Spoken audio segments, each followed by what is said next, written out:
श्रीराम समर्थ। मंदार बिल्वे बकुळे सुवासी, माला पवित्र वहा शंकरासी। काशीपुरी भैरव विश्वतारी, तुझ वीण शंभो मज कोण तारी। पार्वती पते हर हर महादेव, काशी विश्वेश्वर भगवान की जय। श्रोते हो नमस्कार। भगवान महादेवाची आराधना, भगवान काशी विश्वनाथाची आराधना करण्याच्याही पद्धती आहेत। स्वतः आद्य शंकराचार्य सांगतात विश्वनाथाची आराधना करायची आहे। कशा प्रकारे करताल तर रत्नैकल्पितमासनं हिमजले स्नानंच दिव्यांबरम। भगवंताची आराधना करायची असेल तर सगळ्यात पहिल्यांदा मन त्याला अर्पण करायचं शिका। मनाने बाहेरून सगळ्या गोष्टी अर्पण केल्या तर जातीलच, पण ज्यावेळेला मनाने या सगळ्या गोष्टींचं चिंतन करून हे भगवंताला अर्पण करण्याची जी पद्धत आहे ना, याला मानसपूजा म्हणतात। रत्नैकल्पितमासनं हिमजले स्नानंच दिव्यांबरम, नानारत्नविभूषितं मृगमदा मोदांकितं चन्दनं। जातिचम्पकबिल्वपत्ररचितं पुष्पञ्च धूपं तथा, दीपं देवदयानिधे पशुपते हृत्कल्पितं गृह्यताम्। देवा, सौवर्णेन नवरत्नखण्डरचिते पात्रे घृते पायसं, भक्षं पञ्चविधं पयोदधियुतं रंभाफलं पानकं। हे सगळे उपचार अर्पण करत असताना मनाच्या आसनाने, मनाच्या सगळ्या गोष्टी मनाने कल्पना करून देवा तुझी आराधना करतो। आचार्य म्हणतात, देवा आत्मा त्वं गिरिजामती सहचरा, प्राणा शरीरं गृहं, पूजा ते विषयोपभोगरचना, निद्रा समाधिस्थिति, संचारपदयो प्रदक्षिणविधि, स्तोत्राणि सर्वा गिरो, यद्यद् कर्म करोमि तत्तदखिलं शंभो तवाराधनं। नमः पार्वती पते हर हर महादेव। भगवंताची आराधना मानसोपचाराने करावी। ज्यांना ज्यांना ही आराधना जमली, भगवंताची कृपा त्यांना प्राप्त नक्कीच झाली आहे मंडळी। अविरमुक्त काशीपुरीमध्ये भगवंताच्या भक्तांचा, भगवंताच्या दासांचा, भगवंतावर निष्ठा ठेवणाऱ्यांचा उद्धार झाला।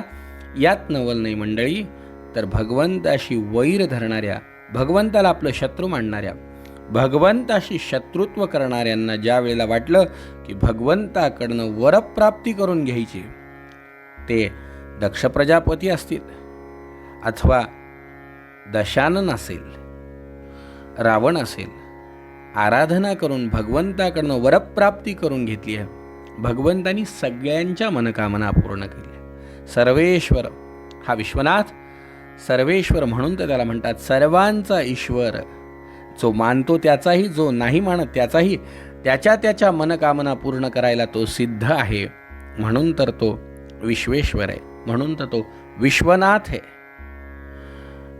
परमधामाच्या या आनंदाचं कारण विचारतीये, सती विचारतीये, गौरी विचारतीये, पार्वती विचारतीये, हे प्रभो आपण कृपा करून मला सांगा, अविरमुक्त काशीपुरीमध्ये आनंदाच्या लहरी येत आहेत, याचं कारण काय? त्यावेळेला पिनाकधारी भगवान महादेव म्हणतायत, हे पार्वती, हे पंचक्रोशीची जी यात्रा आहे, 5 कोस असलेली क्षेत्र मुक्तिधाम हे अविरमुक्त काशीपुरी, इथे अगदी तिळा एवढी सुद्धा जागा नाही आहे जी रिकामी आहे, जिथे कोणतंही शिवलिंग नाही। परमानंद स्वरूप असे अनेक लिंग इथे आहेत। 14 भुवनांचे जे पुण्यात्मा 14 भुवनांमध्ये निवास करतात, त्या सगळ्यांनी आपापल्या नावानी या काशीमध्ये भगवान महादेवाची आराधना करून लिंग स्थापन केलेले आहेत. कृतार्थतेचा अनुभव घेतलेला आहे. या कारणाने हे सती या आविर्मुक्त काशीपुरीमध्ये याला आनंद वनभुवनी म्हणतात, आनंदवन म्हणतात. मुख्य सगळ्यांना आनंद देण्याच्या हेतूने ज्या नगरीची निर्मिती केली आहे ही आनंदवन असलेली काशीपुरी. त्यावेळेला या गौरीने पाहिलं, हे प्रभो, मलाही आज्ञा द्या. माझी पण इच्छा आहे की माझ्याही हाताने या ठिकाणी एक तरी शिवलिंग स्थापन करावं. भगवंताची आराधना करण्यासाठी स्वतः गौरीने महादेवेश्वर समीप एक शिवलिंग स्थापन केलं, ज्याच्या दर्शनाने मनुष्य मात्रांच्या दुःख, दैन्य, आपदा हरण केल्या जातात. देहाचं बंधन तुटून जातं, देहबंधनातून मुक्ती मिळते. पार्वतीश्वर नामक लिंग स्वतः काशीमध्ये पार्वतीने स्थापन केलं. जे कोणी आपल्या जीवनामध्ये आपल्या इप्सित मनोरथांची सिद्धता करण्याची इच्छा धरतात, त्यांनी एकदा तरी जाऊन या जगदंबेने स्थापन केलेल्या पार्वतीश्वर लिंगाचं दर्शन घ्यावं, पूजन करावं. सौभाग्य चैत्र शुक्ल तृतीयेला पार्वतीश्वराची जो कोणी पूजा करतो तो सौभाग्य प्राप्त करतो. पार्वतीश्वराच्या आराधनेने त्याच्यावर कृपा प्राप्त होती. मुने, स्कंद सांगतायत, आता तुम्हाला मी नर्मदेश्वराचं महात्म्य सांगतो. ज्याचं स्मरण केल्यावरही दुःखांचा, पापांचा संहार होतो. वाराह कल्पाच्या आरंभी मोठ्या मोठ्या ऋषींनी मार्कंडेयजींना विचारलं, हे मृकंडनंदन, सगळ्या नदींमध्ये कोणकोणत्या नद्या श्रेष्ठ आहेत, कोणती नदी श्रेष्ठ आहे? त्यावेळेला मार्कंडेयांनी उत्तर दिलं, मुनींनो, या भारतवर्षामध्ये शेकडो नद्या आहेत. या सगळ्या नद्या पापांचा संहार करणाऱ्या, मनुष्याला इप्सित मनोरथ पूर्ण करून देणाऱ्या आहेत. सगळ्या नद्यांचा अधिकार तोच आहे, पण विशेष श्रेष्ठ नद्या ज्या आहेत त्या अशा आहेत की ज्या समुद्राला मिळतात, ज्यांचा प्रवाह थेट समुद्राला जाऊन मिळतो. त्या नद्या त्यातल्या त्यात श्रेष्ठ मानल्यात. त्यामध्ये सुद्धा गंगा, यमुना, नर्मदा आणि सरस्वती या 4 नद्यांचं विशेष महत्त्व आहे. याच्यामध्ये गंगा ऋग्वेद मूर्ती आहे, यमुना यजुर्वेद मूर्ती आहे, नर्मदा सामवेद मूर्ती आहे, सरस्वती अथर्व वेद स्वरूप आहे. गंगा सगळ्या नदींच्या उत्पत्तीला कारणभूत असल्याने गंगेचं महत्त्व विशेष आहे. एकदा नर्मदा नदीने बहुत वर्ष तपश्चर्या केली, ब्रह्मदेवाची आराधना केली, ब्रह्मदेवाला प्रसन्न करून घेतलं. ब्रह्मदेवाला प्रसन्न केल्यावर नर्मदा मातेने बघितलं, हे ब्रह्मदेवा, आपण माझ्यावर खरंच प्रसन्न आहात, तर मला गंगेच्या समान बनवा, गंगेसारखं बनवा. ब्रह्मदेव बघतायत, हे नर्मदे, तुला गंगेसमान कसं काय बनवता येईल ग? मला सांग. त्रिलोचन भगवान महादेवा समान बनायचं ठरवलं तर कोण? पुरुष पुरुषोत्तम विष्णू समान झाला. दुसरी कोणती नारी भगवती पार्वती समान, दुसरी कोणती नगरी काशी समान, दुसरी नदी गंगा समान कसं काय करता येईल ग? ब्रह्माजीचं हे वचन ऐकलं, नर्मदा खिन्न झाली. नर्मदेने पाहिलं, ब्रह्मदेवानी वर माग म्हणल्यानंतरही ब्रह्मदेवाच्या वराकडे पाठ फिरवली आणि ब्रह्मदेवाच्या वराकडे पाठ फिरवून या नर्मदा मातेची स्वारी, ती नर्मदा, काय त्या वर्णन करावं नर्मदेचं. ही नर्मदा की जी जगताच्या उद्धारा जलरूप होऊन तू आले. जगाच्या उद्धाराकरता जलरूप धारण करून प्रवाहित सह्याद्रीचा आश्रय घेऊन प्रवाहित झाली. सह्याद्रीचा आश्रय घेऊन प्रवाहित झालेली ही नर्मदा संत मुनी जन भाविक जनही आश्रयास केली.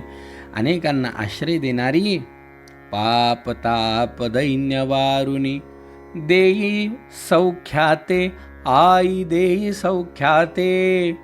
ओवाळू आरती जय जय नर्मदा माते. ही नर्मदा काय तिचं वर्णन करावं, वर्णन केलं तेवढं कमी आहे. ही नर्मदा माता भगवान महादेवांना प्रसन्न करण्यासाठी म्हणून काशी विश्वनाथाच्या काशीपुरीमध्ये प्रवेश करती झाली. त्रिलोचनाच्या समेत पिलपिला तीर्थात विधिपूर्वक ह्या नर्मदेनी शिवलिंग स्थापन केलं. शिवलिंग स्थापन केलं. या शिवलिंगाची साधना आराधना करायला सुरुवात केली. अहो, तपश्चर्या केली. स्वतः काशीमध्ये नर्मदा मातेनी तपश्चर्या केली आणि नर्मदा मातेच्या तपश्चर्येला प्रसन्न होऊन भगवान महादेवांनी पाहिलं, हे नर्मदा माते, काय इच्छा आहे, वरम गृहे. हिने पाहिलं, प्रभो, आपल्या चरणाशी माझी भक्ती निर्द्वंद्व राहावी. सगळ्यात महत्त्वाची गोष्ट भगवान महादेव बघतायत, तुझ्या तटावरती जेवढे काही प्रस्तर खंड आहे ते सगळे माझ्या वराणी शिवलिंग स्वरूप होतील. गंगा स्नानाने शीघ्र पापांचा नाश होतो. यमुनेच्या 7 दिवस स्नानाने पापांचा नाश होतो. सरस्वतीच्या 3 दिवस स्नानाने पाप होतो. पण हे नर्मदे, मी तुला आशीर्वाद देतो की तुझ्या दर्शन मात्रे, तुझं दर्शन जरी घेतलं तरी पापांचा संहार होईल. जो कोणी या नर्मदेश्वर नामक शिवलिंगाची पूजा करेल त्यालाही अखंड नर्मदा स्नानाचं, नर्मदेच्या तटावर तपश्चर्या केल्याचं, माझ्या आराधनेचं पुण्य त्याला प्राप्त होईल. असं म्हणून भगवान महादेव त्या नर्मदेश्वर लिंगामध्ये आपलं अधिष्ठान ठेवते झाले. नर्मदेश्वराचं हे महात्म्य भक्तिमयुक्त मनुष्य ज्या वेळेला स्मरण करेल, श्रवण करेल, त्याच्याही पापांचा नाश होईल असा आशीर्वाद भगवंतानी नर्मदा मातेला दिला. मंडळी, ज्या वेळेला महादेवांची स्वारी रुद्रभावामध्ये प्राप्त झाली त्यावेळेला जगदंबा दक्षकन्या सतीरूपामध्ये प्रगट झाली. तिने काशीमध्ये तीव्र उग्र तपश्चर्या केली. तपश्चर्येचा उद्देश काय, तर अनुरूप असा श्रेष्ठ भगवंता समपती प्राप्त व्हावा. तपश्चर्या केली. भगवान महादेव लिंग स्वरूपामध्ये प्रगट झाले आणि स्पष्ट म्हणाले, हे महादेवी, तुझ्या तपश्चर्येची आता आवश्यकता नाही. तू तपश्चर्या करू नको. हे सतीश्वर लिंग म्हणून तुझ्या नावाने विख्यात होईल. दक्ष कुमारी, इथे येऊन तुझं सगळे मनोरथ पूर्ण होतील. तुझी इच्छा तुला मी पती स्वरूपात प्राप्त होईल. त्यातही आणखीन जो कोणी पुरुष या सतीश्वर लिंगाची पूजा करेल, आराधना करेल, त्याला त्याच्या आराधनेने सुंदर अशी पत्नी, त्याचं वांछित मनोरथ पूर्ण करणारी पत्नी त्याला प्राप्त होईल. या सतीश्वर लिंगाची पूजा जो कोणी करेल त्याला मनोवांछित इप्सित मनोरथ त्याचे लवकरात लवकर सिद्ध होतील आणि इथून पुढे 18व्या दिवशी मी तुझ्याशी लग्न करेल. असं म्हणून सतीलाही आशीर्वाद ज्या ठिकाणी मिळाला ते सतीश्वर लिंग रत्नेश्वर लिंगाच्या पूर्व भागामध्ये आहे. सगळ्या पापांचा संहार, सगळ्या दुःखांचा संहार, सगळ्या दारिद्र्यांचा संहार या लिंग दर्शनाने झालाच पाहिजे. मंडळी, का नाही होणार? इच्छिले ते पूर्ण होते. दुःख अवघेची निरसोनी जाते. समर्थ म्हणतात, कृपा केलिया रघुनाथे प्रचिती येते. भगवंताच्या कृपेची हीच प्रचिती आहे, भगवंताच्या आशीर्वादाची हीच प्रचिती आहे. आणि ही प्रचिती आपल्याला घ्यायची आहे तर भगवंताचं अधिष्ठान, भगवंताचं नाम, भगवंताचं गुणगान आपल्या मुखामध्ये असलंच पाहिजे. आणि जेव्हा आपण हे गुणगान करू तेव्हा नक्कीच भगवंताची कृपा आपल्याला प्राप्त होईल. जय जय रघुवीर समर्थ.